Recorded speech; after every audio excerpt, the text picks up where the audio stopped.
નમસ્કાર દર્શક મિત્રો, આપ જોઈ રહ્યા છો કે ન્યૂઝ અને ન્યૂઝરૂમ લાઈવથી હું છું જીગર। વધુ સમાચારો જોઈએ તે પહેલા વડાપ્રધાન નરેન્દ્ર મોદી પેજ સમિતિના કાર્યકરોને સંબોધન કરી રહ્યા છે। જોઈએ તેમનું સંબોધન। has joined the conference now. Hello जी। हाँ, कट गया था। तब पिछले 2 दशकों में जैसे मेडिकल इंफ्रास्ट्रक्चर गुजरात में तैयार हुआ है, उसकी वजह से हम कोरोना की चुनौती में बेहतर तरीके से निपट पा रहे हैं। और सर, सभी राजकोट वासी और गुजराती से मैं आपका आभारी हूँ कि आपने एम्स हमारे राजकोट में दिया है सर। और इसी वजह से जो कितनी बीमारी ऐसी थी कि उसको निपटने के लिए हमको बॉम्बे जाना पड़ता था, तो दिल्ली किसी को जाना पड़ता था, अब कहाँ किसी को जाने की जरूरत नहीं पड़ेगी। सभी बीमारियों का इलाज हमारे राजकोट में एम्स में मिल जाएगा सर। और सर 30 से ज्यादा मेडिकल कॉलेज दी है आपने। ये एम्स राजकोट में है, इसीलिए हम लोग बहुत सर खुश है, बहुत खुश है। अल्पेश जी, मुझे आपकी खुशी आपकी बातों में भी नजर आ रही है। एकदम आपका आवाज में भी ताकत बढ़ गई। अल्पेश जी, भारत आज हेल्थ सिस्टम को लेकर बड़े परिवर्तन की ओर बढ़ रहा है। भारत ने जिस तरह मजबूती से कोरोना से लड़ाई लड़ी है, वो दुनिया ने भी देखी है। आज चाहे मास इम्यूनाइजेशन हो या फिर इससे जुड़ी टेक्नोलॉजी, सबकी निगाहें भारत की तरफ देख रही हैं। इस पूरे हेल्थ सिस्टम को आगे बढ़ाने में, लोगों तक पहुंचाने में आप जैसे अनेक कार्यकर्ताओं का भी योगदान है। आयुष्मान भारत के तहत लाभार्थियों तक योजना को पहुंचाना हो या फिर कोरोना में लोगों को वैक्सीन बूथ तक ले जाना, आप जैसे हजारों कार्यकर्ताओं ने देश के हर कोने में काम किया। उसी प्रकार से सेवा ही संगठन के समय भी, कोरोना के समय हमारे कार्यकर्ता घर में रहने के बजाय कोई गरीब भूखा न सो जाए, किसी को असुविधा ना हो, दवाई चाहिए उसको दवा पहुंचाई, अनेक प्रकार के काम किए हैं। तो मैं इस मौके पर आप सबको बहुत बहुत बधाई देता हूं। राजकोट के सभी लोगों को हमारी याद दे देना, मुझे अच्छा लगा। मुझे लगता है काफी समय से हम बात कर रहे हैं।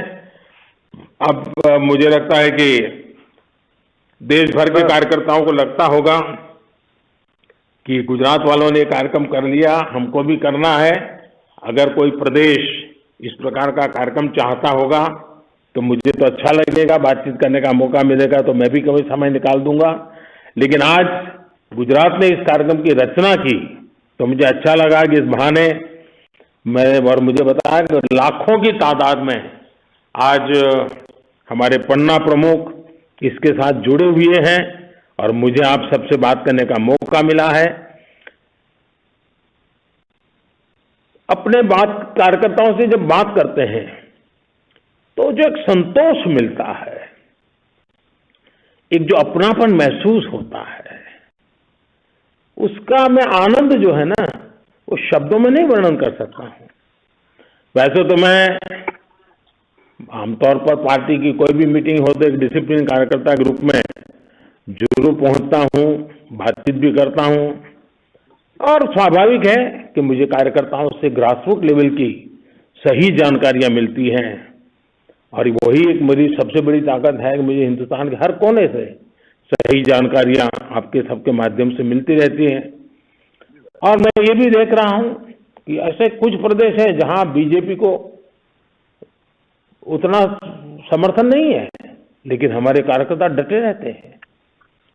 कितने ही चुनाव हार जाए लेकिन वो सेवा करने का काम छोड़ते नहीं है। ये अपने आप में बहुत बड़ी बात है। साथियों, आपको मालूम है कि भारतीय जनता पार्टी हर वर्ष इस समय एक माइक्रो डोनेशन का कार्यक्रम करती है। इन दिनों भी माइक्रो डोनेशन का कार्यक्रम चल रहा है। नमो ऐप पर जाकर के आप माइक्रो डोनेशन यानी सूक्ष्म दान, 5 रुपया, 10 रुपया, 15 रुपया, 20 रुपया, जो भी जिसकी मर्जी, इसका एक अभियान चल रहा है। क्योंकि हमें संगठन की शक्ति को हम हमेशा महत्व देते हैं। मैं सभी पन्ना प्रमुख से आग्रह करूंगा कि इस माइक्रो डोनेशन के कार्यक्रम में आपके पन्ने पर जितने नाम है, ज्यादा से ज्यादा लोगों को बढ़ चढ़ करके इसमें हिस्सा लेना चाहिए। भले सिर्फ 5 रुपया दें, लेकिन लोगों का जुड़ना ये अपने आप में बहुत बड़ी बात है। तो मैं चाहूंगा कि आप इसको करेंगे। उसी प्रकार से आपको पता है कि देश में कुपोषण के खिलाफ बहुत कुछ काम करने की आवश्यकता है। अगर हमारे देश का बालक, नवजात शिशु हो, छोटे बच्चे हो, वे अगर स्वस्थ होंगे तो आने वाले कई दशक हमारे स्वस्थ जाएंगे। और 2047 में 2047 में जब आजादी के 100 साल मनाएंगे, तब अगर अभी से हम कुपोषण से लड़ाई जीत लेंगे तो 2047 में हम एक स्वस्थ भारत के रूप में भी उभर करके आएंगे। क्या हम इस कुपोषण की लड़ाई को अपने जो पन्ना पेज प्रमुख है, पन्ना प्रमुख है, वहां कोई कुपोषित न हो, उसको पूरा पोषण मिले, उसके लिए जन भागीदारी से हम आंदोलन खड़ा कर सकते हैं क्या? मैं तो चाहूंगा कि हर पोलिंग बूथ में तंदुरुस्त बाल स्पर्धा होनी चाहिए, साल में 1-2 बार, फिर पूरे गांव में होनी चाहिए, फिर पूरे नगर में होनी चाहिए। तंदुरुस्त बेटे बेटी उनको इनाम देना चाहिए, तो एक वातावरण बनेगा कि बच्चों में तंदुरुस्ती के लिए क्या करना चाहिए। आप देखते हैं आजादी का अमृत महोत्सव चल रहा है। 23 जनवरी सुभाष बाबू जयंती से हमारा प्रजासत्ताक पर्व भी चालू हो गया है, जो 30 तारीख तक चलेगा। और गुजरात में भी अमृत महोत्सव को लेकर के बहुत उत्साह है। अनेक नए नए काम हो रहे हैं, गांव गांव तक काम हो रहे हैं। और मैं चाहूंगा कि आज जो पन्ना प्रमुखों से बात हुई है, उससे इस बात को बहुत बल मिलेगा। तो 2-3 बातें मैंने आज आपसे कही हैं कि एक, आप जिस पन्ने के प्रमुख है, उस पन्ने पर जितने नाम हैं, उन परिवारों के साथ आपका निकट संबंध होना चाहिए। चुनाव हो या न हो, उनके सुख दुख के साथी के रूप में आपको निरंतर उनसे संपर्क बनाए रखना चाहिए। परिवार के सब लोगों के नाम आपको पता होना चाहिए, हर एक को आपकी पहचान होनी चाहिए। दूसरा, मैंने कहा है कि हमारे दल को बनाने में 4-4 पीढ़ियों ने बलिदान दिया है, त्याग किया है, तपस्या की है, श्रम किया है। उन सबको कमल पुष्प पे उनका नाम अंकित हो जाए, उनके जीवन की घटनाएं अंकित हो जाए, जो आने वाली पीढ़ियों को प्रेरणा देती रहेगी। माइक्रो डोनेशन की मैंने बात कही है, हर पन्ना प्रमुख इनिशिएटिव ले और माइक्रो डोनेशन का एक अभियान चलाएं। भले 5 रुपया दे, हमें अधिकतम लोगों की भागीदारी चाहिए। हमें धन अधिक चाहिए ऐसा नहीं है, लेकिन अधिकतम लोगों की भागीदारी चाहिए। और मैंने एक बात कही है, वो है कुपोषण के खिलाफ लड़ाई। हम हमारे जिस पन्ने के हम प्रमुख हैं, वहां कोई कुपोषित बच्चा नहीं होना चाहिए। कैसे भी करके हमने उनकी चिंता करनी है। अगर ये हम समाज के मानवता के काम करते रहेंगे, हमको जनता जनार्दन के आशीर्वाद मिलते रहेंगे। मुझे खुशी हुई कि आज कार्यक्रम तो गुजरात के लोगों ने बनाया था, तो मेरी ज्यादातर बातें गुजरात सेंट्रिक रही है। देश भर के कार्यकर्ताओं ने कई बातें सुनी हैं। मैं देश भर के कार्यकर्ताओं का भी आभारी हूं कि आज आपने सामने से होकर के गुजरात के कार्यक्रम में शरीक होने का निर्णय किया। और मुझे भी लगा कि आप हिंदी में बातें करूं ताकि आपसे भी संवाद हो जाए। मैं फिर एक बार गुजरात के मुख्यमंत्री श्रीमान भूपेंद्र भाई पटेल का, वहां के प्रदेश अध्यक्ष, संसद में मेरे साथी श्रीमान CR पाटिल जी का सबका हृदय से अभिनंदन करता हूं इस इनोवेटिव कार्यक्रम के लिए। पन्ना प्रमुखों से मुझे मुलाकात करवाने के लिए बहुत बहुत धन्यवाद, बहुत बहुत शुभकामनाएं।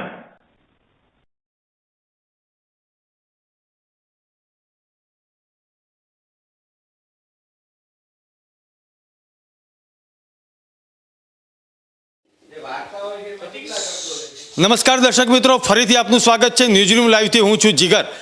વડાપ્રધાન નરેન્દ્ર મોદીએ આજે પેજ પ્રમુખોને જે સાથે ડાયરેક્ટ વાત કરેલી છે અને જે એક પેજ પ્રમુખો સાથે વાત કરીને સંવાદ કર્યો છે, ત્યારે ભાજપનું ઓબીસી કાર્ડ તે વિશે વધુ ચર્ચા કરીશું અમારા સહયોગી વિનોદ દેસાઈ સાથેથી. વિનોદભાઈ, વડાપ્રધાને પેજ પ્રમુખો સાથે વાત કરી અને ઓબીસી કાર્ડ શું કહ્યું છે? આજનો જે વડાપ્રધાનનો ગુજરાતના પેજ પ્રમુખો સાથેનો જે સંવાદ હતો એ નેચરલ કરતાં થોડો આર્ટિફિશિયલ હોય એવું દેખાતું હતું. અને એમાં પણ જો વાત કરીએ, મોટાભાગના જે પેજ પ્રમુખો ફોનથી વડાપ્રધાન સાથે વાત કરતા હતા એ ઓબીસી, એસટી અને એસસી કમ્યુનિટીમાંથી આવતા હતા. હવે જીગર, એક મહત્ત્વની વાત કરીએ તો ગુજરાતમાં જાતિવાદી રાજકારણ એ બહુ મહત્ત્વનો પાયો છે. આ ઓબીસી, એસટી, એસસી એક સમયે કોંગ્રેસનો બહુ એટલે મતબેંક હતી. કોંગ્રેસ એના ઉપર જ જીતતી હતી. માધવસિંહ સોલંકીની ખામ થિયરીથી આપણે બધા જ પરિચિત છીએ. એટલે જાતિવાદી રાજકારણ ત્યારથી ગુજરાતમાં અસ્તિત્વમાં છે. મોદી આવ્યા બાદ જે સવર્ણ હતા અને જે જનરલ કાસ્ટમાં આવતા હતા એ મોટાભાગે ભાજપ સાથે જોડાયેલા હતા. હવે ભાજપે જો પોતાની સત્તા ટકાવી હોય અને વધુ મજબૂત કરવી હોય તો ઓબીસી, એસટી, એસસીને પોતાની સાથે લઈ લેવા પડે. હવે પાટીદાર આજે મોટાભાગે જોવા જઈએ તો જે પેજ પ્રમુખ છે, એક સારી વાત કરી કે એક વેંત અને 4 આંગળનું પેજ પ્રમુખનું પદ. એટલે એનો સીધો મતલબ એવો થાય છે કે A4 સાઇઝનું એક પેપર હોય, એમાં જેટલા નામ હોય એટલા એ પેજનો એ પ્રમુખ થાય. હવે A4 સાઇઝ એટલે એક વેંત અને 4 આંગળ, એટલે એક વેંત અને 4 આંગળનો પ્રમુખ. પણ ભાજપનો પેજ પ્રમુખ હોય એટલે એ જાણે પોતાની જાતને, કારણ કે અગાઉ પણ આપણે નિવેદનો CR પાટીલના હોય કે અન્ય MLAના હોય જોયા છે કે પેજ પ્રમુખ છો તો પોલીસવાળાને પણ કાગળ બતાવી દેજો કે હું પેજ પ્રમુખ છું, કોઈની તાકાત નથી તમને રોકશે. એટલે આ પ્રકારની જે નીતિ ભાજપની છે એટલે પેજ પ્રમુખના ઉત્સાહમાં લોકોને વધુ જોડી શકાય. હવે ઓબીસી, એસટી, એસસી આ મોટાભાગે જે આજે વડાપ્રધાને વાત કરી તેમાં આ 3 કમ્યુનિટી એટલે 3 વર્ગોનો વધુ સમાવેશ હતો. એટલે સ્વાભાવિક વાત છે કે પાટીદારો આ પેજ પ્રમુખ બનવાથી જાણે અડગાર્યા હોય એવું લાગતું હતું. એટલે મોદીએ આજે પેજ પ્રમુખો સાથે વાત કરી અને સીધી ગણો કે ડાયરેક્ટ ગણો કે ઇનડાયરેક્ટ ગણો, ગુજરાતમાં પણ ચૂંટણી પ્રચારના જાણે શ્રી ગણેશ કરી દીધા હોય. થોડા દિવસો પહેલાં જે અલગ અલગ કમિટીઓ બનાવવામાં આવીને આજે મોદીનો સંવાદ હતો. એટલે હવે ગુજરાતમાં પણ ધીરે ધીરે રાજકીય વાતાવરણ બનાવવાની, એક ગરમાહટ લાવવાની અથવા તો માહોલ બનાવવાની તૈયારી શરૂ થઈ ગઈ છે. બીજી એક કમ્પેર કરીએ તો યુપીમાં જેમ ભાજપે બ્રાહ્મણવાદ ચલાવ્યો, અગાઉ પણ ત્યાં પણ આ સ્થિતિ છે. ત્યાં પણ જાતિવાદી એટલે માયાવતીનું સૂત્ર હતું કે હાથી નહીં ગણેશ હૈ, બ્રહ્મા વિષ્ણુ મહેશ હૈ, કલમ, ઘણા બધા એટલા જાતિવાદી સમીકરણોના આધારે ત્યાંનું રાજકારણ. એટલે આ વખતે ભાજપે ત્યાં બ્રાહ્મણ કાર્ડ ઉપર ખેલવાનો પ્રયત્ન કર્યો અને એમાં હવે જોઈએ શું થાય છે. કારણ કે થોડા દિવસોમાં એટલે યુપીની ચૂંટણી ઉપર ગુજરાતની ચૂંટણીનો ઘણો બધો દારોમદાર રહેલો છે. એટલે યુપીનું બ્રાહ્મણ કાર્ડ અને ગુજરાતનું આ પેજ પ્રમુખ કાર્ડ, જેમાં ઓબીસી, એસટી, એસસીને મોટું પ્રાધાન્ય એમ કરીને કોંગ્રેસની, એટલે આ પેજ ઓબીસી, એસટી, એસટી થકી કોંગ્રેસની જે બહુ મોટી વોટ બેંક હતી તે ભાજપે અંકે કરી લીધી. અને એટલે જ કદાચ આ પેજ પ્રમુખમાં એમને વધુ સ્થાન મળીને આગામી દિવસોમાં એમને વધુ સક્રિય કરીને વધુ વોટ ખેરવી લેવા. એટલે કારણ કે જે CR પાટીલ છે ને 182નો લક્ષ્યાંક લઈને ચાલી રહ્યા છે ને 182માંથી 182 જેમ લોકસભામાં 26માંથી 26 બેઠકો 2 વખતથી ભાજપ લાવી રહ્યું છે. એટલે આ પ્રકારની રણનીતિથી ભાજપ માઇક્રો પ્લાનિંગથી ચાલી રહ્યું છે. એટલે સૂક્ષ્મમાં સૂક્ષ્મ રૂપ જાતિવાદી રાજકારણનું ગણી શકીએ તો પેજ પ્રમુખ અને પેજ પ્રમુખ થકી ઓબીસી, એસટી, એસસીને વધુ પ્રાધાન્ય. જીગરભાઈ, પેજ પ્રમુખ થકી આજે આવનારી ગુજરાતની 2022ની ચૂંટણીઓને જાણે એક વેગ મળ્યો હોય તે રીતે વડાપ્રધાન નરેન્દ્ર મોદીએ ગુજરાતના પેજ પ્રમુખો સાથે વાતચીત અને સંવાદ કર્યો અને ઓબીસી જે કાર્ડ ભાજપનું જે છે તે ચોક્કસથી કોંગ્રેસની વોટ બેંક જે હતી તે છીનવી લીધી છે તેવું અમારા સહયોગી વિનોદ દેસાઈએ વાત કરી. સાથે આગળના સમાચારની વાત કરીએ તો જે સમાચાર મળી રહ્યા છે કે આગામી એક મહત્વના સમાચાર કે ન્યૂઝ પર આવી રહ્યા છે કે આગામી દિવસોમાં, આગામી 15 દિવસની અંદર ડીવાયએસપીની બદલીઓ થવાની સંભાવના જે છે તે મજબૂત બની રહી છે. અમે આપને એક મહત્વના સમાચાર જણાવી રહ્યા છીએ દર્શક મિત્રો કે જે ગુજરાતમાં આગામી 15 દિવસમાં ડીવાયએસપીની બદલીઓ આવશે અને જે બદલીઓ જે છે તે જે તે વિસ્તારનું પ્રતિનિધિત્વ કરતા હશે કેબિનેટ મંત્રીઓ, સંસદ સભ્યો અને ધારાસભ્યો. તેમની ભલામણથી આગામી દિવસોમાં આ બદલીઓના સમાચાર મળી રહ્યા છે. સામાન્ય બજેટ પહેલા પોલીસની બદલીની ભરતીઓના સમાચાર જે મળી રહ્યા છે કે ન્યૂઝ પર સૌ પ્રથમવાર અમે આપને દર્શાવી રહ્યા છીએ કે MLA અને આગેવાનોની ભલામણોને પણ ધ્યાનમાં લેવામાં આવશે. આગામી 15 દિવસમાં DYSPની બદલીઓ આવી રહી છે. MLA અને આગેવાનીની ભલામણો જે છે તે ધ્યાને લેવામાં આવશે. સામાન્ય બજેટ પહેલા પોલીસની બદલીની ભીતિ સેવાઈ રહી છે અને આવનારા 15 દિવસની અંદર DYSPની બદલીઓ થઈ શકે છે તેવા સૂત્રો દ્વારા મળતી માહિતી મુજબ અમે આપને જણાવી રહ્યા છે. આ માત્ર કે ન્યૂઝ અત્યારે આપને જણાવી રહ્યું છે. ગુજરાતમાં આગામી 15 દિવસમાં આવશે બદલીઓ અને પોલીસ બેડાની અંદર મોટા પાયે જે બદલીઓ આવવાની છે તેના સમાચાર કે ન્યૂઝ દર્શાવી રહ્યું છે. સામાન્ય બજેટ પહેલા જે સમાચાર મળી રહ્યા છે તેમાં જે તે વિસ્તારનું પ્રતિનિધિત્વ જે કરતા હશે કેબિનેટ મંત્રીઓ, સંસદ સભ્યો, ધારાસભ્યો અને પાર્ટીના આગેવાનોની ભલામણો પણ આ બદલીઓની અંદર ધ્યાનમાં લેવામાં આવશે. ખૂબ મહત્વના સમાચાર સામે આવી રહ્યા છે દર્શક મિત્રો, અને આ જે સમગ્ર જે સમાચાર છે તેના વિશે અમે ચર્ચા કરીશું અમારા એસોસિએટ એડિટર હસીત અર્ધવી પાસેથી. હસીતભાઈ, શું છે સમાચાર? જીગર, મહત્વપૂર્ણ બ્રેકિંગ છે કે ન્યૂઝ તરફથી. આપણે સૌથી પહેલા સમાચારો પ્રસારિત કરી રહ્યા છીએ કે 15 દિવસમાં DYSPની બદલીઓનો ગંજી પહોંચી પાસે. જ્યારે ચૂંટણી આવે ત્યારે આમ જોવા જઈએ તો પ્રજાના મનમાં પણ હવે આ એક સ્વાભાવિક પ્રક્રિયાની રીતે એની ગળ બેસેલી છે કે ચૂંટણી આવે એટલે મનપસંદ અધિકારીઓને મનપસંદ પોકેટમાં એમને બદલી કરી ત્યાં મૂકી દેવામાં આવે એટલે ચૂંટણી જીતવી જરા સરળ થઈ જાય. વિરોધી ઉમેદવારો હોય, વિરોધી ઉમેદવારના ટેકેદારો હોય, એને દબડાવવા એ રીતે દબડાવી શકાય. હવે DYSP શા માટે, જીગર? મહત્વની ચર્ચા અહીંયા આ મુદ્દા પર કરવાની જરૂર છે કે DYSP જે મોટા શહેરો હોય ત્યાં પોલીસ કમિશનરનું પદ હોય, એનાથી નાના શહેરોમાં SP હોય, સુપ્રિન્ટેન્ડન્ટ ઓફ પોલીસ, અને એનાથી નાનું શહેર તાલુકા કક્ષાએ ત્યાં DYSP હોય છે, ડેપ્યુટી સુપ્રિન્ટેન્ડન્ટ ઓફ પોલીસ, નાયબ જિલ્લા પોલીસ અધિકારી જેને કહે છે. એના હાથમાં સમગ્ર તાલુકાનો તામઝામ હોય છે. એટલે ઈચ્છે એ રીતે ચૂંટણીને અને ચૂંટણીના વાતાવરણને પણ મોડી શકે, ફેરવી શકે એવું એનું એ પદ છે. અને દર વખતે ચૂંટણીમાં ગંજી પહોંચી પડે છે. આ વખતે તો પાછી એવી વાત છે કે જે તે ધારાસભ્યો, કોર્પોરેટર્સ, પદાધિકારીઓ એના સૂચનો ભાજપે બકાયદા માગ્યા છે. ચૂંટણી આવી રહી છે એટલે એના સૂચનો પણ માગવામાં આવ્યા છે ને એ લોકો કહેશે એ પ્રમાણે જે તે અધિકારીને જે તે સ્થાનમાં મૂકવામાં આવશે. એટલે ઘણું કરીને દર વખતની જેમ આ વખતે પણ બદલીનો ગંજીપો ચીપી અને ચૂંટણી ઓલ સેટ કરવાની ભાજપની સરકારની આ સીધી દેખાઈ રહેલી એવી આ કોશિશ છે. આટલી મોટી સંખ્યામાં એક સાથે ગંજીફો ચીપાશે, બદલીઓ, એક અધિકારીઓ એક સ્થાનથી બીજા સ્થાન પર જશે, એની જગ્યાઓ બદલાશે, પરંતુ એ મોટા ભાગે પોતાના સ્થાન પર જશે એવું કહેવાશે. જે તે અધિકારીઓનો જે વિસ્તારમાં વધુ હોલ્ટ હશે એને ત્યાં સ્થાન આપવામાં આવશે, જેથી ચૂંટણીમાં ખૂબ મહત્વપૂર્ણ થઈ શકે. ચૂંટણીઓમાં ગુજરાતમાં હજુ જાહેર નથી થઈ, પરંતુ સભા થશે કે કેમ, અહીંયા પણ ઉત્તર પ્રદેશની જેમ ડિજિટલ પ્લેટફોર્મ પર પ્રચાર થશે કે કેમ એવું કંઈ નક્કી નથી. એટલે કદાચ જાહેર થાય ત્યાં સુધીમાં એવું પણ બને કે અહીંયા રેલી, સભા વગેરેને છૂટ આપવામાં આવે.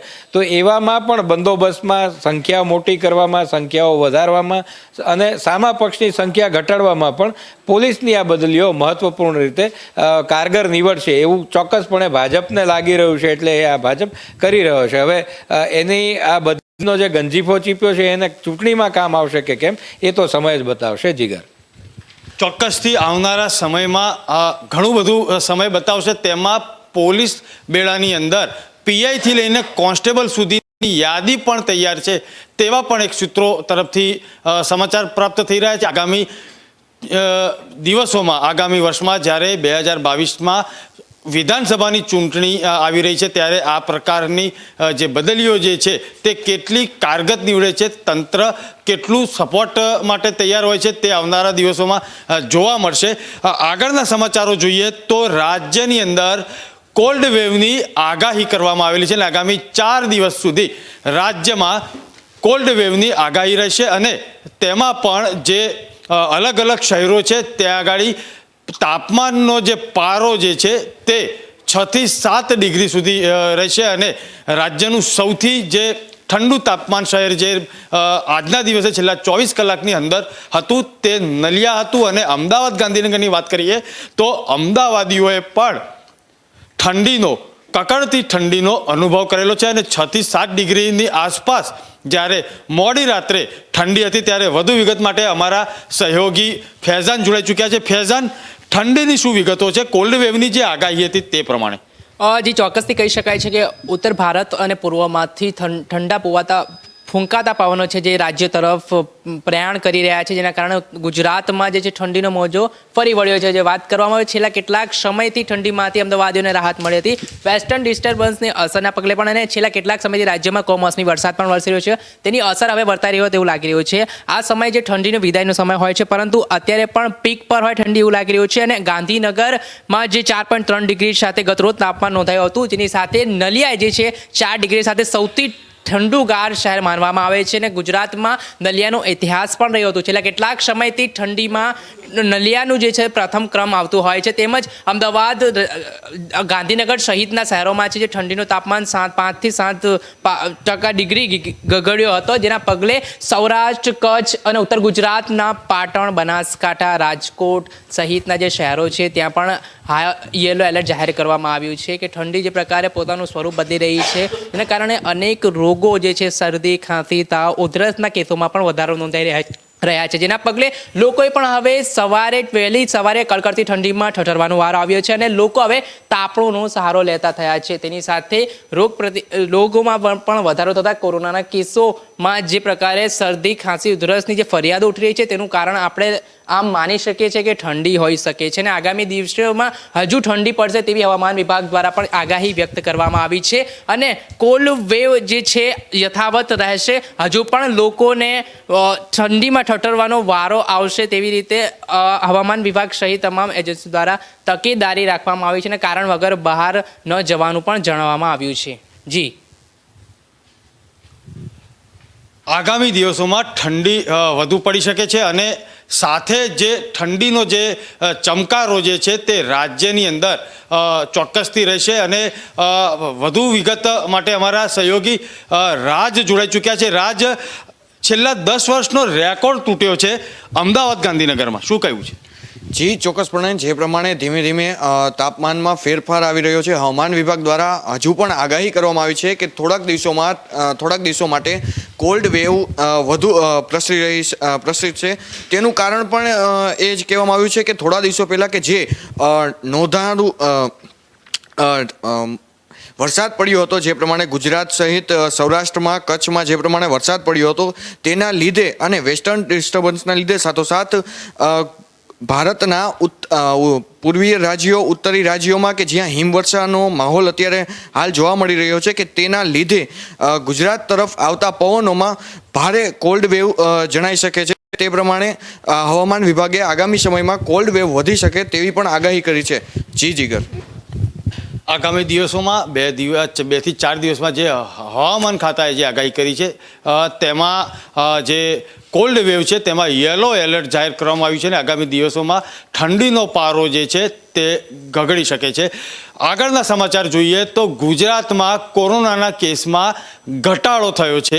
આ એક સારા સમાચાર છે ગુજરાત માટે કે છેલ્લા જે 4-5 દિવસથી અઠવાડિયાથી જે 25,000થી લઈને 21,000 સુધીના કેસો ગુજરાતમાં આવતા હતા તે અત્યારે હાલ છેલ્લા 24 કલાકની અંદર 13,000થી વધુ કેસ નોંધાયા છે. પરંતુ ચોંકાવનારા આંકડા એ છે કે મૃત્યુ જે છે તેનો આંક જે છે તે થોડો ગભરામણ અથવા તો ડરાવી રહ્યા હોય તેવા આંકડા છે. મૃત્યુના સંખ્યા સતત ઘટી રહી છે, પરંતુ છેલ્લા 24 કલાકની અંદર જે કેસો આવેલા છે તેમાં મૃત્યુનો જે આંકડો જે છે તે ડરાવી રહ્યો છે.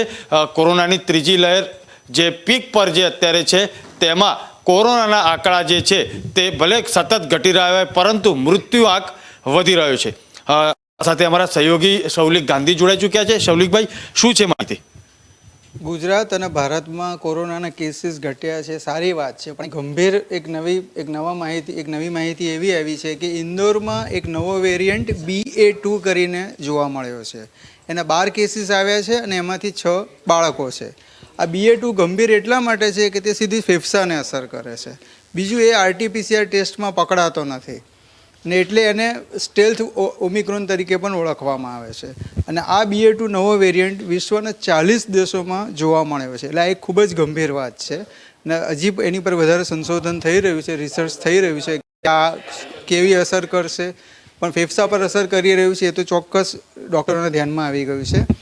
એટલે હવે જે આંકડાકીય વાત કરીએ તો ગુજરાત અને ભારતમાં કેસીસમાં ઘટાડો નોંધાયો છે. એક આવકારદાયક વાત છે. અમેરિકામાં પણ ઘણા કેસીસ ઘટાડો છે. એટલે હવે લગભગ જોઈ રહ્યા છે કે વિશ્વમાં જે અત્યારે ઓમિક્રોન ફેલાઈ રહ્યો છે એના કેસીસમાં ઘણો નોંધપાત્ર ઘટાડો જોવા મળી રહ્યો છે. હવે આંકડાકીય વિગત જોઈએ તો છેલ્લા 24 કલાકમાં ગુજરાતમાં 13,805 કેસ નોંધાયા હતા, પરંતુ સામે 25 વ્યક્તિના મૃત્યુ નોંધાયા છે, જે થોડી ગંભીર વાત કહી શકાય. અમદાવાદમાં 4,361 કેસ નોંધાયા, વડોદરામાં 2,534 કેસ નોંધાયા, સુરતમાં 1,136 કેસ નોંધાયા, રાજકોટમાં 889 કેસ નોંધાયા છે. રાજ્યમાં જે એક્ટિવ કેસ છે 1,35,000 જેટલા એક્ટિવ કેસ છે અત્યારે. ભારતની વાત કરીએ તો ભારતમાં પણ ખાસો ઘટાડો નોંધાયો છે અને છેલ્લા 24 કલાકમાં 2,55,000 કેસ નોંધાયા છે અને 614 વ્યક્તિના મૃત્યુ થયા છે. જ્યારે એક્ટિવ કેસ જે છે 22 લાખથી વધુ છે. કોંગ્રેસના દિગ્ગજ નેતા દિગ્વિજયસિંહ અને ભાજપના પણ નેતા અને ભૂતપૂર્વ ક્રિકેટર ગૌતમ ગંભીર કોરોના પોઝિટિવ આવ્યા છે. વિશ્વની વાત કરીએ તો અત્યારે જે સૌથી વધારે કેસ ભારત પછી સૌથી વધારે કેસ જે છે એ ફ્રાન્સમાં 3 લાખ નોંધાયા છે અને અમેરિકામાં નોંધપાત્ર ઘટાડો થયો છે અને 1,97,000 જેટલા કેસ અમેરિકામાં નોંધાયા છે. જી, કોરોના કાળની અંદર ભલે કેસ સતત ઘટી રહ્યા હોય, પરંતુ જ્યારે જે મૃત્યુનો આંકડો સામે આવી રહ્યો છે ને દેશભરમાં કેસની જે સંખ્યા છે તે સતત વધી રહી છે. અને કે ન્યૂઝ દરેક જે અમારા દર્શક મિત્રો છે તેમને અપીલ કરી રહ્યું છે કે સોશિયલ ડિસ્ટન્સનું પાલન કરીએ, માસ્ક પહેરીએ અને જરૂર ન હોય તો બહાર નીકળવાનું ટાળીએ. ખાસ કરીને બાળકો અને વૃદ્ધોને સાચવવા માટે ઘરે જ રહેવું હિતાવહ છે. ક્યાંય ભીડભાડવાળી જગ્યામાં ન જવું તેવું કે ન્યૂઝ સૌ જ જે દર્શક મિત્રો છે તેમને અપીલ કરીએ છીએ. આગળના સમાચાર જોઈએ તો કોરોના કાળમાં બેફામ અઢળક ખર્ચા કરીને અમદાવાદ મહાનગરપાલિકા આવક વધારવા માટે હવાતિયા મારી રહ્યું છે. દર્શક મિત્રો, અમદાવાદી શહેરીજનો માટે એક ખરાબ સમાચાર અમે કહી રહ્યા છીએ, કારણ કે તેની અસર સીધી ખિસ્સા પર પડવાની છે. ટેક્સ તો કોર્પોરેશન લઈ જ રહ્યું છે. કોરોના કાળમાં બેફામ અઢળક ખર્ચા કર્યા પછી અમદાવાદ મહાનગરપાલિકા ફરીથી એક ટેક્સ નાખવા જઈ રહ્યું છે. શહેરીજનોએ તૈયાર રહેવું પડશે કે એક જે ટેક્સ આવી રહ્યો છે અને પોતાની આવક વધારવા માટે હવાતિયા મારી રહ્યું હોય તેવું લાગી રહ્યું છે અમદાવાદ કોર્પોરેશન. કારણ કે અમદાવાદ મ્યુનિસિપલ કોર્પોરેશન કેટલાક ફોગટના ખર્ચા ટેક્સના નામે ટેક્સ નાગરિકોનો ઉઘરાવ્યો છે અને ફોગટના ખર્ચા કરતી હોય છે.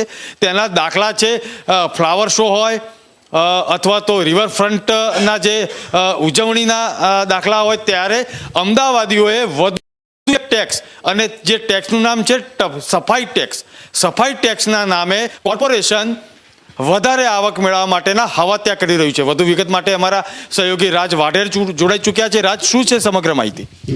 જી, ચોક્કસપણે જે પ્રમાણે હાલ ગુજરાત સહિત રાજ્યભરમાં કોરોનાએ ભરડો લીધો છે, તો તેવી કન્ડિશનમાં અત્યારે અમદાવાદ મ્યુનિસિપલ કોર્પોરેશન દ્વારા ગત ગુરુવારે કમિટી બેસાડવામાં આવી હતી કે જેની અંદર નિર્ણય લેવામાં આવ્યો હતો કે સામાન્ય સફાઈ બાબતમાં કર વધારીને એએમસીમાં આવકનો વધારો કરવામાં આવે. આપણે વાત કરીએ તે પ્રમાણે કે હાલ જે પ્રમાણે એએમસી દ્વારા ઘણી જગ્યાએ અમદાવાદના 100 જેટલા વિસ્તારોમાં રોડ રસ્તાઓનો સર્વે કરી અને ગુજરાત સરકારને આગામી બજેટમાં થોડા ઘણા નાણાં ફાળવવા માટે પણ નિર્દેશ કરવામાં આવ્યો છે. સાથોસાથ 100 જેટલા રસ્તાઓનો સર્વે કરી એએમસી દ્વારા ગુજરાત સરકારમાં મુખ્યમંત્રીને અને સાથોસાથ મંત્રીગણોને પણ પત્ર લખીને કહેવામાં આવ્યું છે કે અમદાવાદ શહેરમાં જે રોડ રસ્તા ખરાબ હાલતમાં છે, બિસ્માર હાલતમાં છે, તેને સરખા કરવા માટે થોડું ઘણું બજેટ આપવામાં આવે તો સાથોસાથ તેવી જ રીતના અમદાવાદ શહેરીજનો ઉપર પણ સફાઈના નામે એક પ્રકારનો કર સફાઈના નામે એક પ્રકારનું ડીંડક પણ કહી શકીએ તે પ્રમાણે કર વધારો કરવા માટે કમિટી ગત ગુરુવારે બેઠી હતી અને તેની અંદર નિર્ણય લેવામાં આવ્યો હતો અને આપણે આંશિક રીતે જાણી પણ શકીએ છીએ તે પ્રમાણે કે હાલ કોરોના કે જેણે ગુજરાતભરમાં ડંકો વધાર્યો છે, મધ્યમ વર્ગના તમામ લોકોની આર્થિક કમર તોડી નાખી છે. તો હવે એ જોવાનું રહ્યું કે અમદાવાદ મ્યુનિસિપલ કોર્પોરેશન કઈ રીતના ટેક્સમાં વધારો કરશે. જી જીગર. અમદાવાદ મ્યુનિસિપલ કોર્પોરેશન અમદાવાદીઓને ફરીથી એક ઝાટકો આપવા જઈ રહ્યું છે અને સ્ટેન્ડિંગ કમિટીમાં જો આનો નિર્ણય જે છે, જે સફાઈ ટેક્સનો નિર્ણય જે છે તેને મંજૂરી આપવામાં આવશે તો આવનારા દિવસોમાં અમદાવાદીઓએ તૈયાર રહેવું પડશે એક વધારાનો ટેક્સ આપવા માટે. શું છે વધુ વિગત અમારા સહયોગી હસિત અર્ધવી પાસેથી જાણીએ. હસિતભાઈ, એક વધારાનો ટેક્સ અને સફાઈના નામે અત્યારે સફાઈ માટેનો ટેક્સ તો ટેક્સની અંદર ઉઘરાવાય છે જે ₹1 જેટલો છે, પણ કંઈક 3 થી 5 રૂપિયા સુધીનો વધારો નોંધાઈ રહ્યો છે. શું છે વિગત? બિલકુલ જીગર, પહેલાં આ જે આખી પ્રોસેસ છે એ વિશે થોડી દર્શકોને માહિતી આપીએ. હોય છે એવું કે મહાનગરપાલિકા કોઈ પણ હોય, મહાનગરપાલિકા આમ જોવા જઈએ તો એ એક એટોનોમસ બોડી છે, એટલે કે સ્વાયત્ત સંસ્થા છે. એ એના પ્રતિનિધિ ચૂંટે છે, એની આવક કરે છે ને એમાંથી ખર્ચ કાઢે છે. વધારામાં એને રાજ્ય સરકાર, જે તે રાજ્ય સરકાર ગ્રાન્ટ આપે છે ને એ રીતે મહાનગરપાલિકાનું નિર્વહન થતું હોય છે. મહાનગરપાલિકા જે પ્રજાને સુવિધા, સેવા, વિકાસ કાર્યો અને પ્રાથમિક સુવિધાઓ આપે એ માટે એ ટેક્સ ઉઘરાવવા માટે એનો અધિકાર છે. સામા પક્ષે પ્રાથમિક સુવિધાઓ અને વિકાસ કાર્યો કરવા જરૂરી જે સેવાઓ છે એ પૂરી પાડવા માટે મહાનગરપાલિકા બંધાયેલી છે. કોઈ પણ ટેક્સની વાત આવે ત્યારે એ ટેક્સ વધારવા માટે જે અધિકારી ગણ હોય એમાં 2 પાંખ હોય છે. એક ચૂંટાયેલી પાંખ હોય છે અને એક અધિકારી હોય છે. ચૂંટાયેલી પાંખને આપણે કોર્પોરેટર્સ કહીએ છીએ, જેની જુદી જુદી વિભાગ પ્રમાણે સમિતિ હોય છે અને સમિતિ ઉપર મેયર અને સ્ટેન્ડિંગ કમિટી હોય છે. અને એ કમિટી પછી સ્ટેન્ડિંગ કમિટી અને પછી સાધારણ સભામાં જે તે દરખાસ્તને પસાર કર્યા પછી એ કાયદો બનતો હોય છે અને એ કાયદાને સરવાળે રાજ્ય સરકાર મંજૂરીની મોહર મારતી હોય છે. આ આખી એક પ્રક્રિયા છે. ટેક્સ જે સફાઈ વેરો છે એ વધારવા માટે અધિકારી ગણમાંથી, એટલે જે સફાઈનો જે વિભાગ હશે એણે કમિશનરને દરખાસ્ત કરી હશે અને કમિશનરે એ દરખાસ્તને શેરો મારીને ટેક્સ વધારવા માટેની દરખાસ્ત જે તે કમિટીને મોકલી હશે. જે તે કમિટી હશે, જે પેટા કમિટી જેને આપણે કહીએ સફાઈની ડ્રેનેજ કમિટી હોય, એણે આને મંજૂરી આપી હશે તો જ સ્ટેન્ડિંગ કમિટી સુધી આ દરખાસ્ત આવી હશે. એટલે જીગર, અહીંયા તમારી એ વાત સાથે 100% સહમત કે ભલે દરખાસ્તમાં ₹5નો વધારો કરવામાં આવ્યો હોય પરંતુ એમાં થોડો ઘણો ઘટાડો કરીને પણ ટેક્સ વધે એવી પૂરી શક્યતા છે.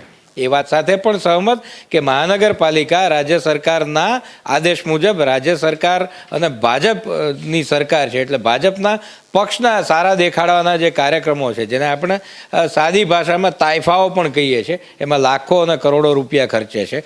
હમણાં જ વાહનોનો બહુ મોટો કોન્ટ્રાક્ટ મહાનગરપાલિકા દ્વારા આપવામાં આવ્યો છે. જો ખર્ચ જ બચાવવો હોય કે આવક જ વધારવી હોય, આવક વધારવી માટે એક કરકસર પણ મોટો મહિમા છે. જેટલો તમે ખર્ચ ઓછો કરો એ તમારી આવક જ ગણાય છે, એવો એક અર્થશાસ્ત્રનો સીધો સાદો નિયમ છે. તો જે ખર્ચ કરવા છે, જે ખર્ચ થઈ રહ્યા છે એમાં શા માટે કાપ આવતો નથી? જ્યારે જો આ સ્ટેન્ડિંગ કમિટી આ દરખાસ્તને મંજૂરી આપશે જીગર, તો પછી એ ચોક્કસપણે એવું માની લેવાનું રહેશે કે એ સાધારણ સભામાં એને મંજૂરી મળશે જ અને ટેક્સ વધશે જ. અત્યારની આ કોરોનાની ત્રીજી લહેરમાં આપણે અત્યારે ઊભા છીએ. પ્રજાએ ખૂબ માર ખાધો છે. આર્થિક સ્થિતિ ખરેખર જોવા જઈએ તો ડામાડોળ છે. ખાસ કરીને મધ્યમ અને ગરીબ વર્ગની સ્થિતિ ખૂબ જ ખરાબ છે. અસંખ્ય લોકોએ રોજગાર ધંધા ગુમાવ્યા છે. એમાં હવે ટેક્સ વધારવાની વાત આવે છે. આ સ્થિતિ ખરેખર તો એવી છે કે મહાનગરપાલિકાએ જો ટેક્સ છે એમાં રિબેટ આપવું જોઈએ, એમાં ઉલટાનું ઓછું કરવું જોઈએ. પ્રજાને રાહત મળે એ રીતે ટેક્સમાં એને વ્યાજબી રાહત આપવી જોઈએ અથવા એની મુદત લંબાવવી જોઈએ. એવું કરીને પ્રજાની સાથે મહાનગરપાલિકા ઊભી રહી શકી હોત. રોડ, રસ્તા અને વીજળીના અસંખ્ય પ્રશ્નો છે શહેરમાં. રોડની હાલત બિસ્માર છે અને એ રોડના કોન્ટ્રાક્ટરનો અબજો રૂપિયા અત્યાર સુધીમાં ચૂકવાઈ પણ ગયા છે અને ચૂકવાઈ પણ રહ્યા છે. એ જ્યારે સુવિધાઓ પૂરી આપી શકતી નથી તો ટેક્સ વધારવાનો પણ મહાનગરપાલિકાનો ચોક્કસપણે હક નથી. એના હવાતિયા છે આવક ઊભી કરવાના, તો એ આવક ઊભી ન થઈ શકે તો પોતાનો જ ખર્ચ ઘટાડે. સભ્યશ્રીઓ છે, કમિટીના ચેરમેનો છે, ખુદ મેયર છે, સ્ટેન્ડિંગ કમિટીના ચેરમેન છે, એ પોતાના પર થતા ખર્ચમાં જો થોડો ઘણો કાપ મૂકે તો કદાચ ટેક્સ વધારવો નહીં પડે. અને ટેક્સ વધશે તો પ્રજા આ વખતે ચોક્કસ નારાજ થવાની છે, એ પણ એટલું જ નિશ્ચિત છે. જીગર, પ્રજા ચોક્કસ નારાજ થશે તેવા સમાચાર છે, કારણ કે પ્રજાના ખિસ્સા પર ફરીથી એક માર આવવાનો છે. ટેક્સના નામે એ કાતર આવવાની છે કે જે ખિસ્સું કાપશે. આગળના સમાચારોની વાત કરીએ તો અમદાવાદ મ્યુનિસિપલ કોર્પોરેશનના ફરીથી એક વિવાદમાં આવેલું છે ને એક જે વાત જે આવી છે ને સમાચાર જે મળી રહ્યા છે તેમાં ગેરકાયદેસર જે મકાનો જે છે, ગેરકાયદેસર બિલ્ડિંગો જે છે, અમદાવાદ મ્યુનિસિપલ કોર્પોરેશનની હદમાં આવતી જે બિલ્ડિંગો છે તેમાં 40% જેટલી બિલ્ડિંગોને બીયુ પરમિશન નથી. અને તેમાં પણ અમદાવાદ મ્યુનિસિપલ કોર્પોરેશનનું એસ્ટેટ ખાતું અથવા તો તેના અધિકારીઓની મિલીભગત હોય તેવા સમાચાર સામે આવી રહ્યા છે. સમગ્ર બાબત માહિતી માટે અમારા સહયોગી ફૈઝાન જોડાઈ ચૂક્યા છે. ફૈઝાન, શું છે વિગત? જે અમદાવાદ મ્યુનિસિપલ કોર્પોરેશનનું જે અત્યારે એક કૌભાંડ સામે આવી શક્યું હોય તેવું કહી શકાય છે, કેમ કે અધિકારીઓ દ્વારા મિલી ભગતથી સાંઠગાંઠ ધરાવીને આવા ગેરકાયદેસર અમદાવાદ શહેરમાં રહેણાંક વિસ્તારો છે અને કોમર્શિયલ કોમ્પ્લેક્સો છે તેમને યુનિટ ચાલવા દે છે, ધમધમવા દે છે, તેમની રહેમ નજર હેઠળ ચાલતું હોય છે. જે રીતે વાત કરવામાં આવે કે અમદાવાદમાં 3259 જેટલા યુનિટો અને 329 જેટલા રહેણાંક વિસ્તારોમાં અમદાવાદ મ્યુનિસિપલ કોર્પોરેશન દ્વારા છેલ્લા 3 મહિનાથી હાઈકોર્ટની ફટકાર બાદ એક્શન મોડમાં આવીને સમગ્ર જે યુનિટો છે તેને સીલ કરવામાં આવ્યું હતું. પરંતુ હવે એ યુનિટમાં 40% જેટલા યુનિટ છે જે અમદાવાદ મ્યુનિસિપલ કોર્પોરેશનના સત્તાધીશો, પદાધિકારીઓની રહેમ નજર હેઠળ ચાલતા હોય તેવું એક રિપોર્ટમાં સામે આવ્યું છે. પરંતુ એમાં એવું જોવાનું રહ્યું છે કે કોટ વિસ્તારમાં દરિયાપુર, કાળુપુર, સારંગપુર સહિતના જે વિસ્તારો છે, જે ગીચતા ધરાવતા વિસ્તારો છે, ત્યાં મોટા ભાગે લોકો કોમર્શિયલ બાંધકામ કે પછી રહેણાંક બાંધકામ કરે છે, જ્યાં મંજૂરી વગર જ્યારે જે પ્રકારે પાસ કરવા માટે મંજૂરી લેવા માટે ત્યાં જતા હોય છે ત્યાં માત્ર 2 માળની મંજૂરીનું કંઈક એમને જે અપ્રુવલ આપવામાં આવે છે. પરંતુ તે રહેમ નજર હેઠળ કાં તો પૈસાની સાંઠગાંઠ કરાવીને કાં તો મિલીભગતથી 3 થી 4 માળનું બાંધકામ કરી લે છે, જે યોગ્ય નથી. કોટ વિસ્તારમાં આ પ્રકારે મંજૂરી પણ કેટલા સમયથી આપવામાં આવી નથી, તો પણ કેટલાક લોકો આવી સાંઠગાંઠ ધરાવતા હોય છે. જેનો ઉત્તમ નમૂનો છે જે અત્યારે સામે આવ્યો છે કે કેટલાક યુનિટો સીલ કરવા માટે તંત્રએ તો કામગીરી દાખવી છે, પરંતુ કેટલાક યુનિટ તંત્રની રહેમ નજર હેઠળ અધિકારીઓને મળતિયાઓ સાથે રહીને તેમની રહેમ નજર હેઠળ ધમધમી રહ્યા છે.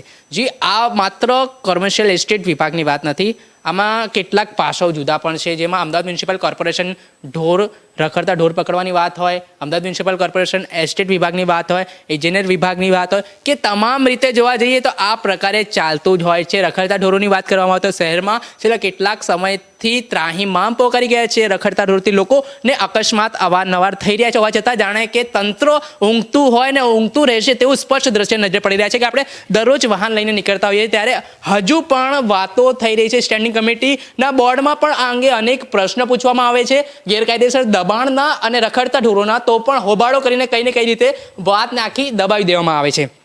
જે અત્યારે પણ આપ જોઈ શકો છો કે અમદાવાદના કેટલાક વિસ્તારો, હાલમાં પણ પશ્ચિમ વિસ્તારની વાત કરીએ, પૂર્વમાં તો પહેલાથી જ નાકેદમ ત્રાસ રખડતા ઢોરોનું છે અને ક્યારેક મટવાનું પણ નથી એવી આશા છે મને, કેમ કે કોર્પોરેશન જે છે કામગીરીમાં સાંઠગાંઠથી કે પશુપાલકોના મળતિયાઓ સાથે રહેલા કામગીરીથી છે જે ચાલતું રહે છે. પણ પશ્ચિમ વિસ્તાર છે જે એક નવું અમદાવાદ કહેવામાં આવે છે, ત્યાં પણ આ સમસ્યા છે માતાના ધુકાવા સમાન જ બની રહી છે. ને અત્યારે પણ એ રખડતા ઢોરોનો ત્રાસ છે, જે અગાઉ પણ આપણે વિસ્તારમાંથી જોયું કે એક કર્મચારી ઢોર વિભાગના કર્મચારી દ્વારા આવી રીતે લાંચ લેતા ઝડપાયો હતો. તેવી જ રીતે હવે અવારનવાર જે કૌભાંડો થઈ રહ્યા છે આ રહેમ નજર હેઠળ જે પ્રવૃત્તિઓ ચાલી રહી છે તેમાં કોર્પોરેશન જો અત્યારે પણ કોઈ નિર્ણાયક પગલાં નહીં લે તો આગામી દિવસોમાં વધુ એવી રીતે પ્રવૃત્તિ ધમધમતી રહેશે તો કોઈ નવાઈ નહીં. જી, કોર્પોરેશન, અમદાવાદ મ્યુનિસિપલ કોર્પોરેશનનું એસ્ટેટ ખાતું, ઇજનેર વિભાગ પર અનેક સવાલો ઊભા થઈ રહ્યા છે અને જે સવાલો ઊભા થઈ રહ્યા છે તેમાં ગેરકાયદેસર જે બિલ્ડિંગોનો રાફડો ફાટ્યો છે તેમાં તેમની મિલીભગત છે. 40% જેટલા બિલ્ડિંગોમાં કોર્પોરેશનના અધિકારીઓની મિલીભગત છે તેવો એક આંકડો સૂત્રો દ્વારા મળી રહ્યો છે. વધુ વિગત માટે અમારા સહયોગી હસીત અર્ધવી જોડાઈ ચૂક્યા છે. હસીતભાઈ, ફરીથી અમદાવાદ મ્યુનિસિપલ કોર્પોરેશન વિવાદમાં. બિલકુલ જીગર, આ 40% તો સામે આવ્યા છે. મારી દ્રષ્ટિએ 100% જેટલા ગેરકાયદે બાંધકામ છે એના માટે મહાનગરપાલિકા ખૂબ સ્વાભાવિક રીતે જવાબદાર ગણાય અને જે તે વિભાગ સ્વાભાવિક રીતે જવાબદાર ગણાય. આપણા જે વડાપ્રધાન છે નરેન્દ્ર મોદી, એ ભારતના શહેરોને સિંગાપુરના શાંઘાઈ બનાવવાની વાત કરે છે. અમદાવાદને અમદાવાદ તો બનાવો પહેલાં. કોઈ પણ બિલ્ડિંગ ગેરકાયદે ઊભું જ કઈ રીતે થઈ શકે? થઈ ગયાના વર્ષો પછી આપણે એને બીયુ પરમિશન નથી એવું કહીને સીલ મારીએ તો એ મારી દ્રષ્ટિએ તો ખરેખર અન્યાય છે. કારણ કે જે તે વિસ્તારના જે તે અધિકારી, તમે 2 વખત ઉલ્લેખ પણ કર્યો, એના માટે ચોક્કસપણે ટાઉન પ્લાનિંગ ડિપાર્ટમેન્ટ અને એસ્ટેટ વિભાગ, આ 2 મહાનગરપાલિકાના આ 2 વિભાગ ચોક્કસપણે જવાબદાર હોય છે. એના ધ્યાન બહાર આવા મોટા બિલ્ડિંગો બની જ કઈ રીતે શકે? જો તમે સિંગાપોર અને શાંઘાઈની વાત કરતા હોય તો ત્યાં શું છે એ વિશે પણ આપણે ચોક્કસ જીગર દર્શકોને જણાવીએ. ત્યાં જે તે વિસ્તાર આવું ગેરકાયદે કઈ પ્રવૃત્તિ સામે આવે તો જે તે વિસ્તારના સંબંધિત વિભાગોના સંબંધિત અધિકારીઓ સામે ચોક્કસપણે કડક હાથે પગલાં લેવામાં આવતા હોય છે. આપણા દેશમાં આ પ્રથા જ નથી જાણે. ચોક્કસપણે આવી બિલ્ડિંગ ઊભી થાય, 5 વર્ષ પછી 10 વર્ષ પછી ફરિયાદ થાય કે આ બિલ્ડિંગ ખોટી રીતે ઊભી થઈ છે, એની પાસે બીયુ પરમિશન નથી, ત્યારે એને નોટિસ મોકલવામાં આવે. એમાં પણ 3 નોટિસનો આપણો નિયમ છે. 3 નોટિસ પછી પણ એ ક્યારેક તો ઇમ્પેક્ટ ફી ભરીને છટકી જતો હોય છે. આપણા કાયદા પણ જાણે દાંત વગરના બોખા હોય છે એવી સ્થિતિ છે. સૌથી પહેલાં જે તે વિસ્તારના અધિકારી પર પગલાં લેવા જોઈએ. આપણે ચોક્કસપણે એવી અપેક્ષા રાખીએ જીગર, એક વાચક તરીકે પણ, એક નાગરિક તરીકે પણ, કે ન્યૂઝના મીડિયા કર્મચારી તરીકે પણ, એક પત્રકાર તરીકે પણ આપણે એવી આશા રાખીએ, અપેક્ષા રાખીએ કે જ્યારે ભાજપ ઉપર સમગ્ર દેશની પ્રજાની નજર છે, કે જે ડિસિપ્લિન્ડ પક્ષ ગણાય છે, તો આ વખતે આ 40% બિલ્ડિંગો જે બની એ વિસ્તાર એ કેવી રીતે બની એ બાબતે તપાસ કરે અને જે તે વખતે જે અધિકારી જ્યારે જે તે અધિકારી સત્તા પર હતા, જે તે અધિકારી પદ પર હતા, ત્યારે જે તે અધિકારીની નીચે જે મંજૂરી મળી એ અંગે જે તે અધિકારી ઉપર ચોક્કસપણે કડક પગલાં લઈને દાખલો બેસાડે એવી આપણે ચોક્કસપણે અપેક્ષા રાખીએ જીગર. ચોક્કસથી અપેક્ષા રાખીએ હસીકભાઈ. પણ બીજી એક વાત આવી છે હસીકભાઈ, અને આપણે જોડાયેલા જ રહીશું, કારણ કે જે અધિકારીઓની મિલીભગતની વાત છે તેની સાથે સાથે બીજી પણ એક મહત્વની વાત કરવી છે કે વર્ષ 2017માં અમદાવાદને વર્લ્ડ હેરિટેજ સિટીનો દરજ્જો પ્રાપ્ત થયો હતો અને ત્યારબાદ કોટ વિસ્તાર જે છે તેમાં જે હેરિટેજ બિલ્ડિંગો આવતી હોય છે તેને સાર સંભાળ માટે હેરિટેજ ખાતું ડિપાર્ટમેન્ટ જે કોર્પોરેશનમાં કાર્યરત છે તે જાણે વેબસાઇટ પૂરતું હોય તેવું લાગી રહ્યું છે. કારણ કે એક વાત દર્શકોને આપણે જણાવીશું કે હેરિટેજ વિભાગ જે છે તેની મિલીભગત હોય અથવા તો એસ્ટેટ વિભાગની મિલીભગત હોય, પણ કોટ વિસ્તારની અંદર જૂના રહેણાંક મકાનોને ખરીદવાની એક સ્પર્ધા ચાલી રહી છે અને સૂત્રો પ્રમાણે જાણીએ તો રાજકીય પક્ષોના અગ્રણી નેતાઓની એક સ્પર્ધા ચાલી રહી છે ને ત્યાં આગળ તે જૂના મકાનો તોડીને કોમર્શિયલ બિલ્ડિંગ બનાવવા માટેની એક સ્પર્ધા છેલ્લા 5 વર્ષમાં ચાલી રહી છે અને અનેક કોમર્શિયલ બિલ્ડિંગો ત્યાં ઊભા થઈ ગયા છે. અને ચોંકાવનારી વાત એ છે કે ત્યાં આગળ કોર્પોરેશનની પરમિશન લેવાની કોઈએ તસ્દી નથી લીધી. તો શું રાજનેતાઓ પણ જવાબદાર છે? બિલકુલ જીગર, 100% ખૂબ મહત્વના મુદ્દા અંગે તમે ચર્ચા છેડી છે જીગર. હેરિટેજનો અમદાવાદને દરજ્જો મળ્યો છે. હેરિટેજ એટલે એવી વસ્તુ છે કે જે વિશ્વભરમાં એની નોંધ લેવાય છે. હેરિટેજ વિસ્તારોને જોવા માટે દુનિયાભરમાંથી પ્રવાસીઓ આવતા હોય છે. એ અહીંયા આવે અને આપણા જે કોટ વિસ્તારમાં હેરિટેજમાં સમાવિષ્ટ જે બિલ્ડિંગ્સ છે, જે મકાનો છે, જે ઇમારતો છે, એની આજુબાજુમાં થયેલા દબાણો જોઈ અને ખૂબ ખરાબ છાપ લઈને વિદેશીઓ પાછા જતા હોય છે. હેરિટેજનો જો આપણે નિયમ ઉપર નજર નાખીએ જીગર, તો જે હેરિટેજ ઇમારત હોય નિયમ મુજબ એની આસપાસની 200 મીટરની ત્રિજ્યામાં કોઈ પણ પ્રકારનું બાંધકામ થઈ ન શકે. અમદાવાદના કોટ વિસ્તારમાં તો સ્થિતિ એવી છે કે હેરિટેજ ઇમારત દેખાય નહીં એટલા આજુબાજુમાં બાંધકામ છે. અને તમે કહ્યું એમ ચોક્કસ એ ખાલી આક્ષેપ નથી, ઘણી જગ્યાએ સાબિત થયેલી વાત છે. જો કોર્પોરેશન ઈચ્છાશક્તિ હોય સરકારમાં તપાસ કરે તો ત્યાંના રાજકારણીઓ, આગેવાનો, કોર્પોરેટર્સના પણ અમુક નામ ઉછળે છે વારંવાર. એટલે એને જ ખરીદેલી જમીનો, એના જ કમર્શિયલ કોમ્પ્લેક્સ, એના જ ખરીદેલા અને ઊભા કરેલા રહેણાંકો છે. આ બાબતે પણ ચોક્કસ ઈચ્છાશક્તિ હોય તો કોર્પોરેશન અને રાજ્ય સરકાર તપાસ પણ કરી શકે છે જીગર. કોર્પોરેશનની ઈચ્છાશક્તિ કેટલી છે તે તો આપણે કહી ના શકીએ, પરંતુ હેરિટેજ મકાનોને ખરીદવાની જે સ્પર્ધા ચાલી છે અને કોમર્શિયલ બિલ્ડિંગ બનાવવાની સ્પર્ધા છે. તાજો જે દાખલો છે માણેક ચોક, શહેરનું માણેક ચોક છે, ત્યાં આગળ કોમર્શિયલ બિલ્ડિંગોનો જે વધારો થઈ ગયો છે, પણ ત્યાંથી ચાલવાની પણ જગ્યા નથી તેવા વાહન પાર્કિંગ પણ કરેલા હોય છે અને ત્યાં આગળ મોટા ભાગના બિલ્ડિંગો રાજનેતાઓના આશીર્વાદથી બનેલા છે. વધુ માહિતી માટે અમારા નેટવર્ક હેડ વિનોદ દેસાઈ જોડાઈ ચૂક્યા છે. વિનોદભાઈ, રાજનેતાઓની સાંઠગાંઠ આમાં 2-3 મુદ્દે પ્રકાશ પાડવો ખૂબ જરૂરી છે. સિટી એરિયા જે આપણો અમદાવાદ અને આપણે ગૌરવ લેતા હતા કે હવે હેરિટેજ સિટી જાહેર થઈ ગયું છે, ત્યારે આપણા સૌની ફરજ છે કે એને જે હેરિટેજ વારસો છે એ યથાવત રહે, અને વારસો યથાવત તો જ રહેશે કે જો એ બિલ્ડિંગો, જે જૂના બિલ્ડિંગો છે તેને જાળવી રાખવામાં આવે. હવે અહીંયા જીગરભાઈ 2 પ્રશ્નો ખૂબ મહત્વના છે. પહેલાં જે તમે રાજકીય નેતાઓની સાંઠગાંઠવાળી વાત કરી એના ઉપર પણ હું આવીશ, પણ એની પહેલાં એક આ જે હેરિટેજ બિલ્ડિંગો છે એને રખરખાવ ખૂબ મોંઘો પડતો હોય છે. એને જો એના ઓરિજિનલ સ્ટ્રક્ચરમાં જાળવી રાખવું હોય અથવા તો એને એ સ્થિતિમાં રાખવું હોય તો એના માટે બહુ બધા રૂપિયા ખર્ચવા પડે, જે બધા નાગરિકોને પોસાતા નથી. એના માટે એ શું કરે, ગર્ડર ઉપર મકાન બનાવી દેવાની આખી થિયરી શરૂ થઈ. જો કોર્પોરેશનમાં પરમિશન લેવા જાય તો ત્યાં પરમિશનો મળતી નથી, કારણ કે એને ઓરિજિનલ સ્ટ્રક્ચરમાં જાળવી રાખવું એ ખૂબ મોંઘો ખર્ચો છે, એ બધાને પોસાય નહીં. એટલે એને તોડી અને એને જગ્યાએ બનાવવા માટે પરમિશન આપતા નથી, એટલે ગર્ડર ઉપર વધારાની એક વ્યવસ્થા ઊભી કરીને બીજું બનાવવા માંડ્યા. સાથે સાથે હવે જે તમે કહો છો એ વાત ઉપર આવીએ તો માણસોનો, કારણ કે આ ખૂબ જ ભીડવાળો ઇલાકો છે, અહીંયા નાના નાના ઉદ્યોગો પણ ખૂબ છે, નાના એટલે ઘણા બધા, એટલે ભાડે આવતા લોકોની સંખ્યા વધી. હવે જે ઓરિજિનલ સ્ટ્રક્ચરમાં મકાન હોય તેમાં એ પ્રકારની વ્યવસ્થા શક્ય નથી, એટલે રાજનેતાઓના ઈશારે તોડ કરી અને પાછલા બારણે એ મકાનને કોમર્શિયલ બિલ્ડિંગમાં ફેરવી અને ગર્ડર ઉપર આખું મકાન ત્યાં, કારણ કે જો પાકું બાંધકામ કરવા જાય તો એના ઉપર કાયદો લાગે, પણ જો ગર્ડર ઉપર એને બનાવવામાં આવે તો એમાં નિયમોની બાંધછોડ લઈ અને આખો આ કારસો રચાઈ રહ્યો છે. એ સિવાય બીજું એક મહત્વનું ત્યાં અશાંત ધારો પણ લાગે છે.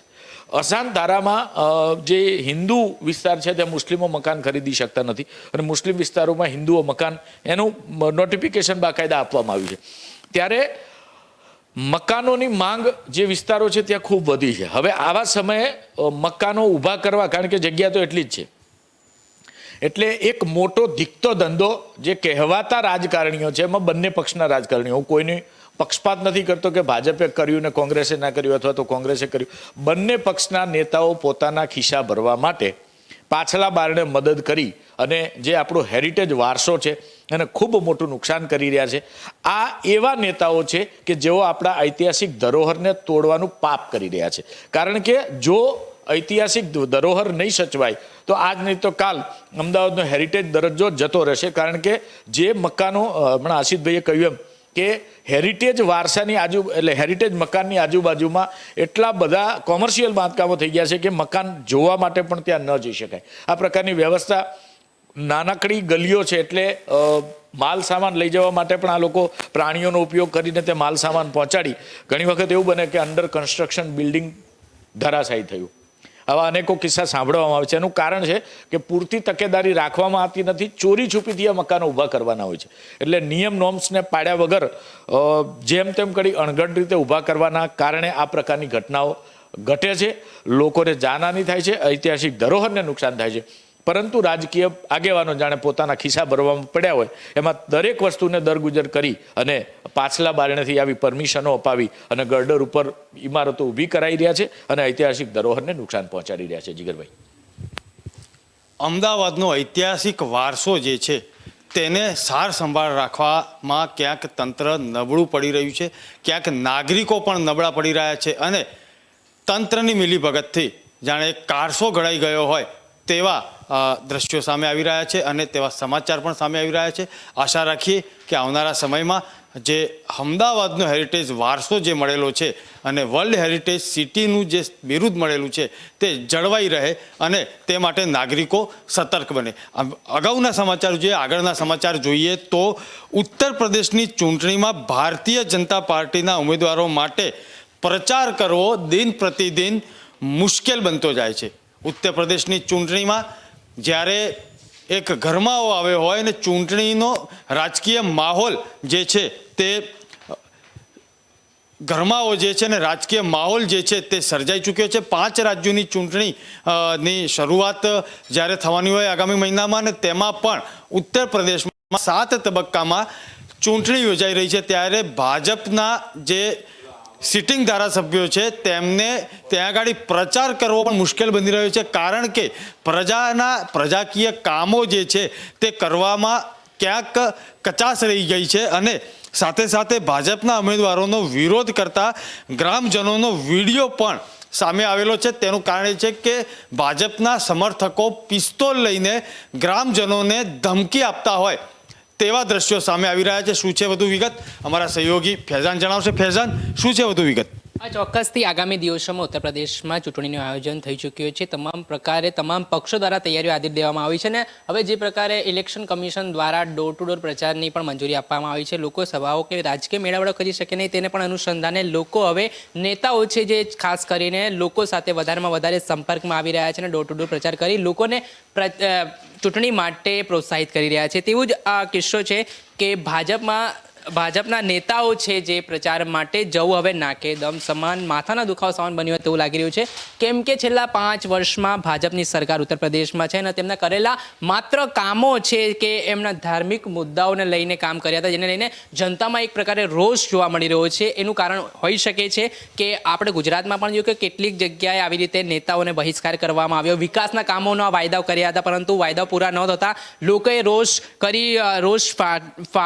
રોષ એમના ઉપર દાખવ્યો હતો અને ચૂંટણીને જાકરો પણ આપ્યો હતો. તેવી સ્થિતિ હવે આપણે ઉત્તર પ્રદેશમાં જોવા મળી રહી છે કે ભાજપના જે કાર્યકર્તા હોય, નેતાઓ હોય, તેઓ હવે હથિયારના સહારે ચૂંટણી લડી રહ્યા હોય તેવું લાગી રહ્યું છે. કે મુઝફ્ફરનગરના મીરપુર બેઠક પરથી એક દ્રશ્ય સામે આવી છે કે જ્યાં ગ્રામજનો પાસેથી મત માંગવા માટે ત્યાંના નેતાઓ દ્વારા સમજાવવામાં આવી રહ્યું હતું, ત્યારે ગ્રામજનોએ કોઈક ને કોઈક કારણસર નારાજગી દાખવી હતી અને તેમની સામે વિરોધ કર્યો હતો, જેને લઈને ત્યાં ભાજપના કેટલાક સમર્થકો દ્વારા પિસ્તોલની અડીએ તેમને ધમકાવવામાં આવ્યો હતો અને ડરાવવાનો પ્રયાસ કરવામાં આવ્યો હતો, જેથી તે લોકોએ ત્યાંના જે ભાજપના નેતાઓ હતા તેમને ત્યાંથી ખદેડી નાખ્યા હતા, ત્યાંથી ભગાડવાનો પ્રયાસ કરવા ઊભી પછડે ભગાડ્યા હતા. જે આખો સમગ્ર મામલો છે હવે ગરમાઈ રહ્યો છે. ચૂંટણી આવી રહી છે તેને લઈને નેતાઓ છે લોકોના સંપર્કમાં આવી રહ્યા છે, પરંતુ આવી રીતે પ્રચાર કેટલો યોગ્ય છે તે પણ એક ચર્ચાનો વિષય છેલ્લા કેટલાક સમયથી બની રહ્યો છે.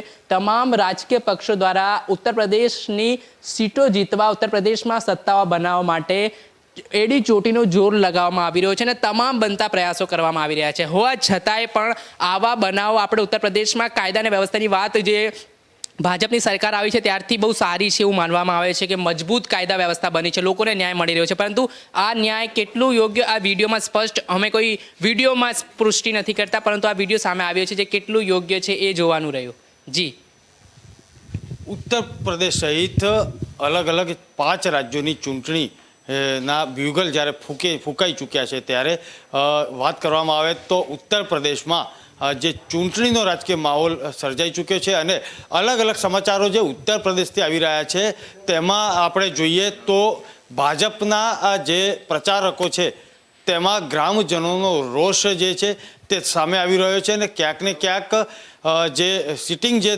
રનિંગ જે ધારાસભ્ય હોય તેમના જે વચનો આપ્યા હોય તે પૂરા કરવામાં નિષ્ફળ નીવડ્યા હોય ત્યારે જ ગ્રામજનોમાં અથવા તો જે તે એરિયામાં રોષની લાગણી જોવા મળતી હોય છે. ત્યારે આ વખતે ચૂંટણીને લઈને ઉત્તર પ્રદેશમાં આ એક પ્રકારનો દ્રશ્યો સામે આવી રહ્યા છે. પણ ચોંકાવનારી વાત એ છે કે જ્યારે સમર્થકો ગામની અંદર જ્યારે પ્રચાર કરવા જતા હોય છે ત્યારે ગ્રામજનોનો રોષનો ભોગ બનતા હોય છે, પણ ગ્રામજનોને ધમકાવવા ડરાવવા માટે પિસ્તોલનો સહારો લેવો પડે છે. ત્યારે ભાજપની કાર્યશૈલી પર સવાલો ઉઠી રહ્યા છે. ગ્રામજનોએ ડર્યા વિના આ જે પ્રચારકો હતા તેમનો સામનો કર્યો હતો અને આ પ્રકારના જે દ્રશ્યો જે છે તે સામે આવી રહ્યા હતા. સાથે સાથે અમે દર્શક મિત્રો આપને જણાવીએ કે ઉત્તર પ્રદેશની અંદર જ્યારે અલગ અલગ રીતે અલગ અલગ મતક્ષેત્રમાંથી જે સમાચાર મળી રહ્યા છે તેમાં સ્થાનિક જે રાજકારણ છે તે ગરમાવો આવી ચૂક્યો છે. તેનું કારણ છે કે સપા, બસપા, ભાજપા અને અન્ય રાજકીય પક્ષોમાં કોંગ્રેસ પણ ગણીએ તો તેમણે અને અત્યારે હાલ જે વાત કરીએ તો આમ આદમી પાર્ટી પણ તેની અંદર ઝંપલાવી છે ચૂંટણીની અંદર અને અલગ અલગ મતક્ષેત્રોમાં પોતાનો પ્રચાર પ્રસાર કરી રહ્યા હોય ત્યારે જે ભાજપના ધારાસભ્યોને જાકારો મળી રહ્યો છે તેવા એક સમાચાર મળી રહ્યા છે, તેવા દ્રશ્યો સામે આવી રહ્યા છે. તેમાં વાત કરીએ તો છેલ્લા 2 દિવસથી અલગ અલગ જગ્યાએ અલગ અલગ મત વિસ્તારમાં જે પ્રમાણે જાકારો મળી રહ્યો છે તેના પણ દ્રશ્યો અહીં ન્યૂઝરૂમથી અમે આપને બતાવ્યા હતા. અને આજે આ જે પિસ્તોલના સહારે જે સમર્થકો જે છે ભાજપના તે લોકોને ડરાવી રહ્યા છે. અમે આ વિડીયોની પુષ્ટિ નથી કરતા, અમે સમર્થન બિલકુલ નથી આપતા, પરંતુ જે વાયરલ વિડીયો છે તેમાં સ્પષ્ટપણે જોઈ શકાય છે કે કોઈ સમર્થક ગ્રામજનોને પિસ્તોલથી ડરાવી ધમકાવી રહ્યા હોય. અને આગળની જો વાત કરીએ તો ઉત્તર પ્રદેશની રાજકીય જે આટાપાટાઓ છે તેમાં એમ કહેવાય છે કે દિલ્હીનો જે રસ્તો જે છે તે ઉત્તર પ્રદેશ થઈને જતો હોય છે. દિલ્હીની રાજગાદી જો સંભાળવી હોય, જે રાજકીય પક્ષે સંભાળવી હોય તો ઉત્તર પ્રદેશની 400થી વધુ સીટોમાં પોતાની બહુમતી જે છે 407 સીટોમાંથી પોતાની બહુમતી જે છે તેમાં સાબિત કરવું પડે, જનાધાર લેવો પડે. અને એવું કહેવાય છે કે દિલ્હી સુધીનો જે રસ્તો જે છે તે ઉત્તર પ્રદેશમાંથી જાય છે. ત્યારે જોવાનું રહ્યું કે આગામી દિવસોમાં કઈ રીતે શું પરિણામ આવશે. દર્શક મિત્રો, અત્યાર સુધી સમાચારોમાં બસ આટલું જ. ન્યૂઝ રૂમમાં ફરીથી તાજા સમાચારો લઈને ઉપસ્થિત રહીશું. ત્યાં સુધી મને રજા આપશો. નમસ્કાર.